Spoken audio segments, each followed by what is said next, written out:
하나님의 말씀은 영적 전쟁, 가기의 저주를 끊자.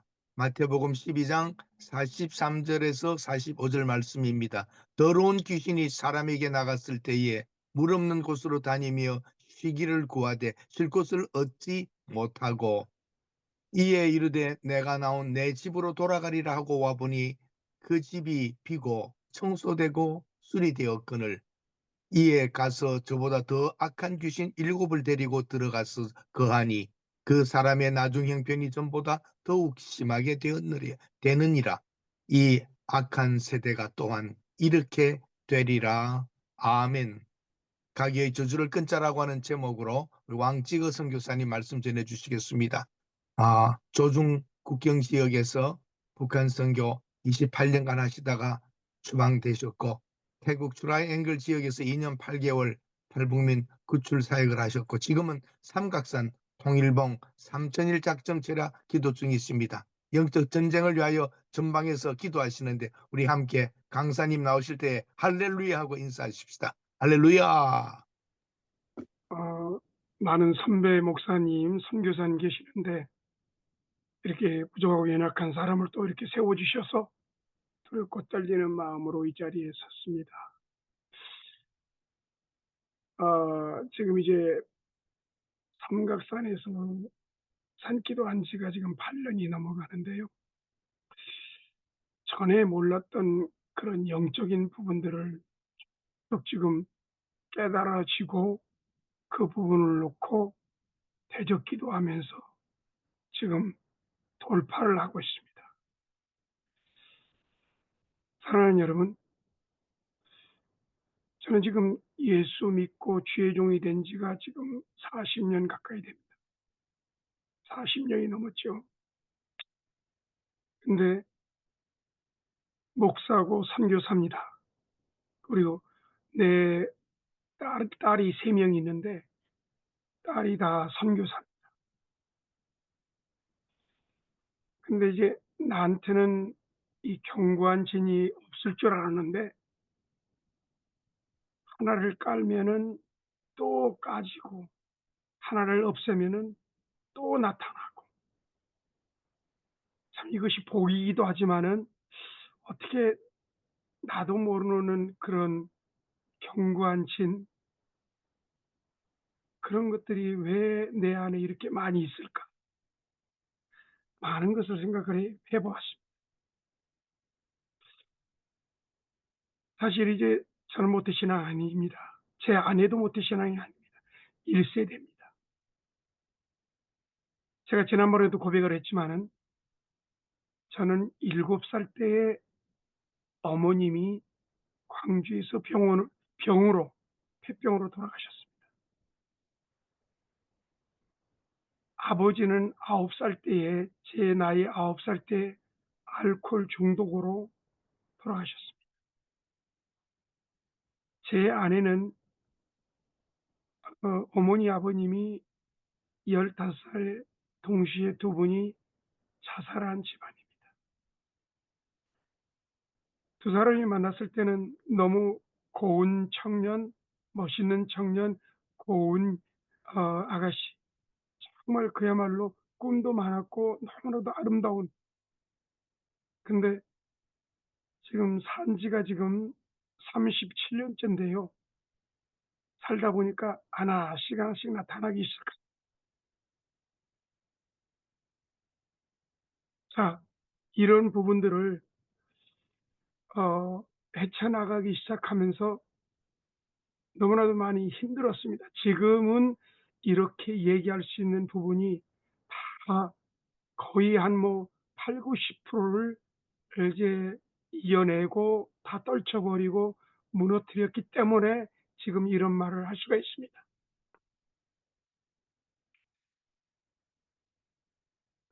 여러분, 우리 집안에, 여러분의 집안에 흐르는 그 저주가 있다는 걸 아십니까? 아니, 목사인데요. 선교사인데요. 아니, 모태신앙인데요. 우리가 지금 3, 4대 지금 모태신앙인데 우리 집안에 가기의 저주가 있다고요. 모르는 일이죠. 모르고 있습니다. 사랑하는 여러분, 저하고 제 아내하고 같이 37년 동안 살면서 참 많이 싸웠습니다. 목사님이, 선교사님이 싸울 수 있습니다. 성격과 습성이 다른 사람들끼리 모여서 살기 때문에 한동안은 제 아내하고 이제 같이 살면서 참 많이 싸웠는데 가정법원을 3번이나 갈 정도라고. 어, 하지만은 참고 인내하는 가운데 지금까지 여기까지 왔습니다. 사랑하는 여러분, 저는 최근에 한 목사님의 소식을 들었습니다. 목사님이 아버님이 장로님이고 그 아들이신 목사님이 자기 이제 아들을 낳았는데 아들이 어느 날 자살을 해버린 거예요. 이게 얼마나 고통스럽고 아프겠습니까? 평신도도 아니고 성도들한테 이렇게 얘기할 수 없는 이 자살한 집안을 어떻게 또 가서 예배를 인도해야 될 것도 정말 이거 감추고 싶은 그런 일들일 겁니다. 또 제가 알고 있는 어느 선교사님은요, 그 선교사님의 아들이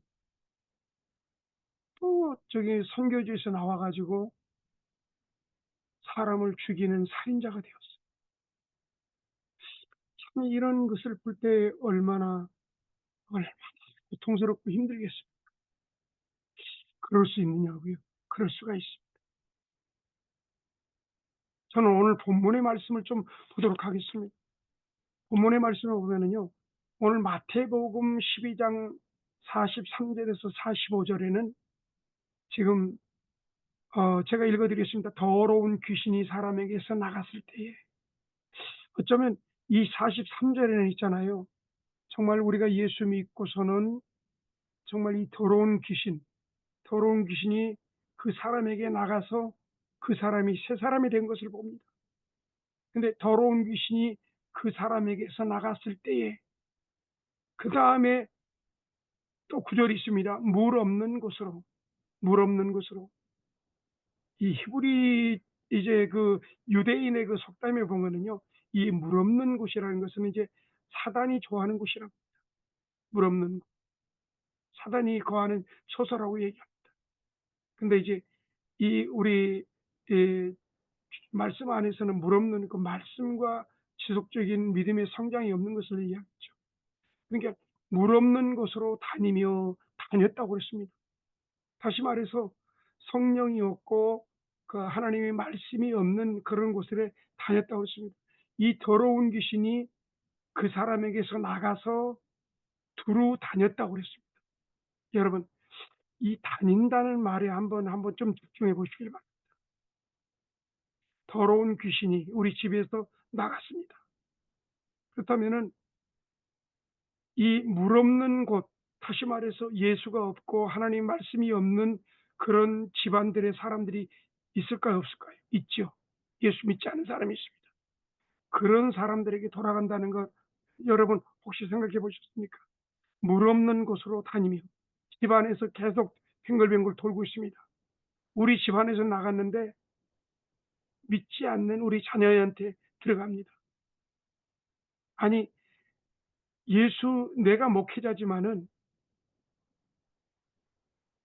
우리 형님이 그 우상 숭배하기 때문에 그쪽으로 들어갑니다. 그 다음에 얘기합니다. 쉬기를 구하되 얻지 못하고. 이 쉰다는 것은 뭐냐면은 그 부패한 사람들, 타락한 사람들한테 들어가서 사단이 거기에서 집을 짓고 사는 것을 얘기하겠죠. 그 다음에 44절에 이런 얘기합니다. 이에 가로되 내가 나온 내 집으로 돌아가 보니. 자, 다시 이제 그 집을 갖다가 어떻게 됐는가. 만약에 주인이 있었다면은, 그 집에 주인이 있었다면은, 예, 이제 이런 얘기를 안 하겠죠. 근데 가서 보니까는 깨끗하게 청소되었고 수리되었습니다. 근데 가장 중요한 것은 뭐냐면은 주인이 없다. 주인이 없다. 저도 그런 경우를 많이 봅니다.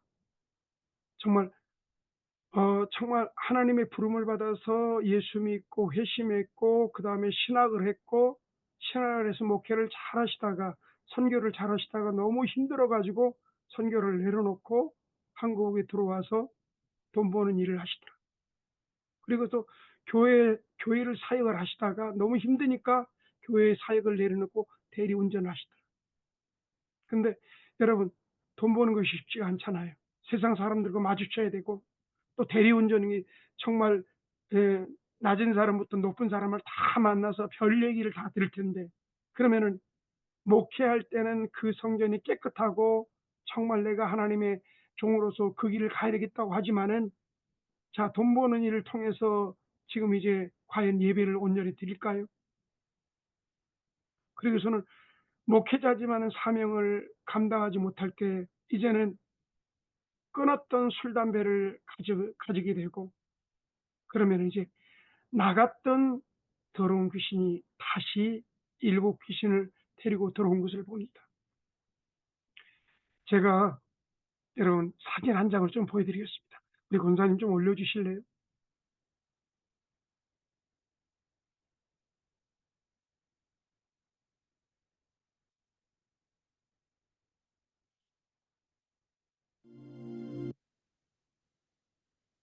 예, 그 첫 번째 걸 올려주세요. 첫 번째 거. 첫 번째 사진을 이렇게, 예, 이게 두 번째인데 첫 번째 거 없습니까?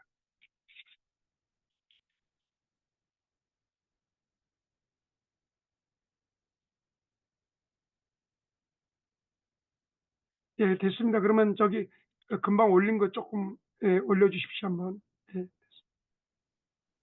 예. 자, 이것은 지금 있잖아요. 가계도입니다.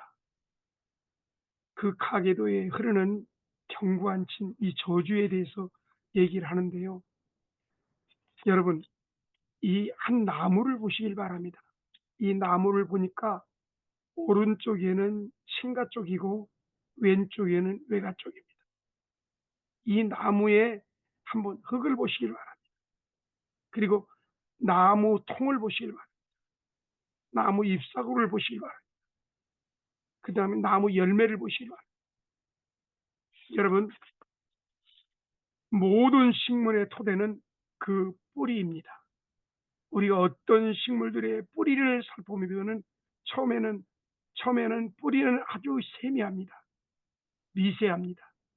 그러나 식물이 성장하면서 뿌리는 점점 더 굵어지고 색깔도 짙어지는데 사람이 매달려서 그네를 탈 정도로 굵어집니다. 같은 원리가 사람의 가계와 그 가계의 죄악에도 적용됩니다. 지금 우리의 가정을 지배하고 있는 분노, 우울증, 또는 다른 죄악의 영역에서 우리는 사랑하는 사람이 경험하고 있는 문제, 최초에는 우리 가게의 뿌리에서 여러 세대가 전해집니다. 그 죄악을, 그 죄악들이 계속적으로 성장하는 것을 볼 수가 있습니다. 조상들의 죄악들은 종종 우리 영혼의 지정의라는 흙에 깊이 뿌려진 좋지 않는 씨앗들과 같습니다. 여러분, 저희 아버지가 알코올 중독이라고 그랬잖아요. 제가 어렸을 때 봤을 때 엄마가 돌아가시고 또 다른 여자 없고 또 다른 여자 없고, 엄마가 폐병으로 돌아가시고 나서 두 엄마가 거쳐간 것을 제가 7살부터 9살 때까지 보았습니다.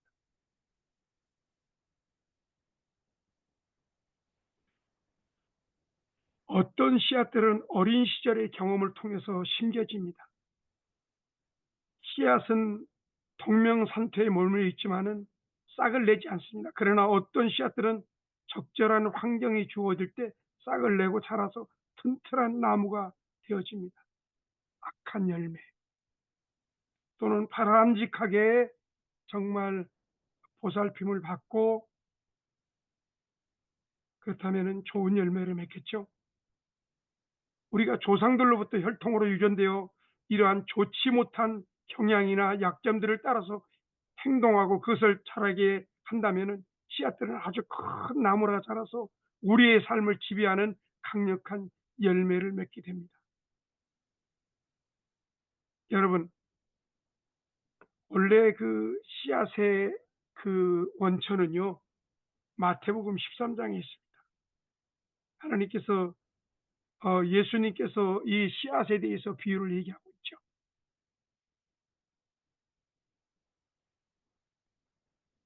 과연 여러분 한번 이 가계도를 한번 그려보시기 바랍니다. 자, 금방 가계도 한번 좀 그 사진을 좀 보여주실래요? 오른쪽에 보십시오. 오른쪽에 친가 쪽입니다. 할아버지가 과식, 대인 기피증, 이혼, 할머니는 냉랭함, 지배욕, 앙심, 그 다음에 이제 그 할아버지와 할머니 사이에서 태어난 어머니, 딸이죠. 배반, 배척, 두려움, 과실, 자살, 마술, 그 다음에 이제 이 어머니와 아버지 사이에서 자란 우리 애들 보십시오. 오빠, 술, 마약, 누이는 자살, 이혼, 다시 올라갑니다. 도둑질, 지배욕, 죄의식, 거짓말, 분노, 성꾼보기, 이혼, 정욕, 배척에 대한 공포, 과식. 친가 쪽으로 한번 보시길 바랍니다. 친가 쪽에는 외할머니, 소극적인 우울증, 이혼. 근데 할아버지는 성적인 문란함, 굉장히 술을 좋아하고 바람을 많이 피운 가운데 그 사이에서 태어난 아버지를 보시기 바랍니다. 술, 교만, 성적인 문란함, 간음, 거짓말, 가난. 또 올라갑니다. 저주. 그러면서 여기서 이제 아버지가 그 자녀들에게 얘기합니다. 계속적으로 비방하고 조롱하는 말, 너는 바보야. 저주하면서 너는 그것도 못하니 바보뜨기, 촌뜨기. 계속적으로 막말을 하면서 아이들에게 상처를 줍니다. 그러면서 암이 생깁니다. 그 아이들이 또 마약에 손을 댑니다. 성질이 괴팍해집니다. 여러분, 이 부모로부터 보호와 칭찬과 포용과 간영을 통해서 받은 자녀들은요, 성격이 참 좋습니다. 근데 제가 부모로부터 관용과 포용과 사랑을 받으면서 자라지 못했습니다. 근데 저는 예수님 믿고 늘 나를 쳐서 복종하는 기도를 통해서 지금까지 왔지요. 자, 외가 쪽을 계속 올라갑니다. 마약, 술 중독, 음란물, 자살, 배반, 가난, 탐욕, 우울증. 자, 사랑하는 여러분, 저는 영적인 사역을 하면서 이걸 절실하게 느꼈습니다. 제 아내가 어느 날 보니까는 수술을 갖다가 1년에 8번을 하는 거예요. 깜짝 놀랐어요. 아니, 다른 사람 수술 한 번, 1년에 한 번 할까 말까 하는데 아내가 수술을 8번을 하는 거예요. 이게 있을 수가 있습니까? 그래서 어디가 아프니까 또 수술하겠지. 어디가 아프니까는 병원에 가겠지. 그런데 기도하면서 느끼는 것이 뭐냐면은 하나님이 그러는 거예요. 마귀를 대적하라. 대적하라는 그런 마음을 주더라고요. 굉장히 놀랐습니다. 그래서 제가 그 계속적으로 아내한테 대놓고 얘기는 못하죠. 이제 아내가 없을 때 그 잠자는 방에 대해서 또 이제 집에 들어와서는 방에 대해서 방의 안에 침대에 대해서 대적 기도합니다. 창문을 좀 열고 이렇게 얘기를 합니다. 내 아내에게 계속적으로 몸이 아파서 오장육부 뼈 골쏙골쏙 칼질하고 수술하게 하는 이 저주받을 더러운 것들아, 예수 이름으로 떠나가. 예수 이름 무너져. 예수 이름 분리돼. 이 악하고 저주받을 더러운 것들이 나가는 즉시 이동하지 말고 천군 천사에 결박되어 예수님의 십자가 발에 옮겨져 심판받을지어다. 이 나간 자리에 예수 피를 뿌립니다. 예수 피를 바릅니다. 예수 피를 담금이라 예수 피를 적십니다. 예수님께 도움을 요청합니다. 천군 천사 군대를 파견하사 불러 진치고 지키시고 보호하십시오. 이렇게 한동안 계속 이렇게 기도를 했고 대적 기도를 했습니다. 그런데 희한하게도 말입니다. 제 아내가 병원을 안 가는 거예요. 수술을 안 하는 거예요. 아프질 않는 거예요. 여러분, 이것이 아닐까요?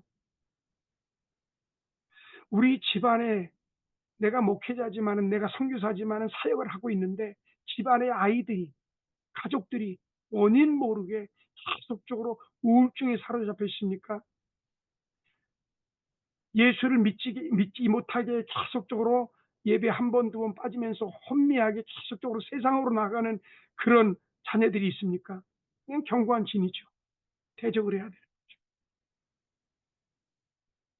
저는 그런 적이 있습니다. 한 목사님을 만났는데 여자 목사님인데 그런데 이 목사님이 굉장히 사역도 잘하시고 선교사입니다. 여자 선교사님인데 베트남에서 사역을 하십니다. 사역을 너무 잘하셔요. 아주. 그런데 꼭 한 번씩 앓으면은 그냥 막 보름씩 한 달씩 아파서 앓는 거예요. 근데 이제 한국에 와가지고 몸이 아파서 조금 이제 병원에 다니면서 치료를 하면서 저하고 상담을 하는데 한번 좀 대화를 나눠봤습니다. 그런데 어머님이 뭐 하셨습니까? 어머님이요. 예수 믿었습니다. 예수 믿고 많이 힘들었습니다. 할머니는 뭐 했습니까? 할머니는 절을 세우고 또 무당 부닥거리 했던 사람입니다. 거기서 그 원인을 찾았습니다. 그 잔재가 남은 거죠. 그래서 할머니의 그 영역에 대해서 계속 대적 기도하라고 그랬습니다. 좋아졌습니다. 지금은 아프지 않으시고 그렇게 주기적으로 이제 찾아오는 그런 통증이 있고 그 몸의 변화인 줄 알았는데 그것이 아니었던 거죠. 지금은 이제 어, 사역을 참 잘하고 계십니다. 사랑하는 여러분, 말씀을 정리하겠습니다. 기도하지 않으면요 나타나지 않습니다. 어떤 기도? 부르짖는 기도를 해야 돼요. 여러분, 기도할 때 기도하지 않으면요 이건 그냥 병원에 다니기만 급급하고 기도하지 않으면 이건 우연일 거예요.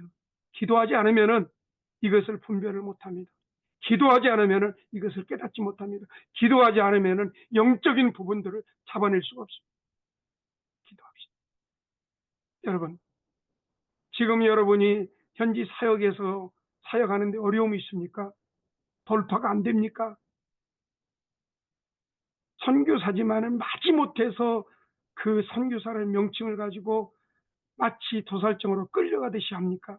하나님의 일은 기쁨으로 해야 됩니다. 자원하는 마음으로 해야 됩니다. 강하고 담대함으로 해야 됩니다. 희락과 그 샬롬의 평강으로 해야 됩니다.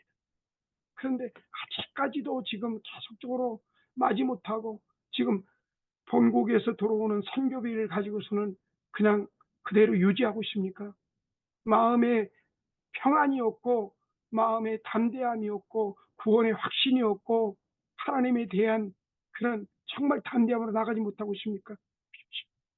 기도하면 됩니다. 여러분이 산에 올라가서 한 일주일만 철야 기도하면은 아주 깨끗하게 치료될 뿐만 아니라 정말 그것이 어떤 것인지 그 원인을 찾을 수가 있습니다. 기도합시다. 여러분, 저도 지난 30년 동안 현지에서 사역을 하면서 넘어지고 쓰러졌는데 이것을 알지 못했는데 기도하면서 이 부분을 느끼게 되었습니다. 여러분, 어쩌면은 당신의 집안의 자녀들이 우울증으로 자살의 충동을 느끼면서 피하지 못하면서 자살을 할 수도 있습니다. 더 깊어지기 전에 그 원인을 찾아냅시다. 기도하면 됩니다. 기도하겠습니다.